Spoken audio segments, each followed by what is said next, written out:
ഇന്ന് ഞാൻ ജിമ്മിൽ പോയിട്ട് വന്നപ്പോൾ ഒരു പോസ്റ്റ് വർക്കൗട്ട് സ്നാക്ക് ഉണ്ടാക്കിയാലോ എന്ന് ആലോചിച്ചു.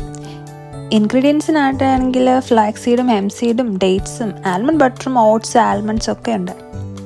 എല്ലാം കൂടി നമ്മൾ മിക്സ് ചെയ്ത് ഒരു 10 മിനിറ്റ്സും കൊണ്ട് പെട്ടെന്ന് തന്നെ തട്ടിക്കൂട്ടാൻ പറ്റുന്ന ഒരു സ്നാക്കാണിത്. അപ്പം നമ്മൾ ബ്ലെൻഡറിൽ ബ്ലെൻഡ് ചെയ്തതെല്ലാം ഒരു ബൗളിലാക്കി മാറ്റി വെക്കുക.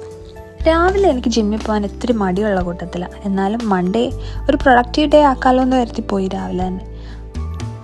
അടുത്തതായിട്ട് നമുക്ക് വേണ്ടത് ആൽമണ്ട് ബട്ടറാണ്.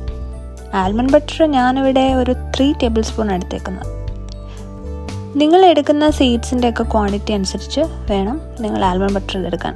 എനിക്കിവിടെ 3 ടേബിൾ സ്പൂൺ ഇട്ടപ്പോൾ തന്നെ അത് നമുക്ക് റോൾ ചെയ്ത് എടുക്കാനൊക്കെ പറ്റി. ഇനി ഇതെല്ലാം കൂടി ചെറിയ ചെറിയ ബോൾസ് ആക്കി മാറ്റണം. എനിക്കിവിടെ ഒരു 25 ബോൾസ് ഉണ്ടാക്കാൻ പറ്റി. നമുക്കിനി ഇതൊന്ന് ടേസ്റ്റ് ചെയ്ത് നോക്കിയാലോ. ഞാൻ ഉണ്ടാക്കിയോണ്ട് പറയല്ല കേട്ടോ, ഇറ്റ്സ് സോ യമ്മി. അപ്പം നമ്മുടെ പോസ്റ്റ് വർക്കൗട്ട് സ്നാക്ക് ഇവിടെ റെഡിയായി. സ്നേഹത്തോടെ സ്നേഹിക്കുന്നവർക്ക്.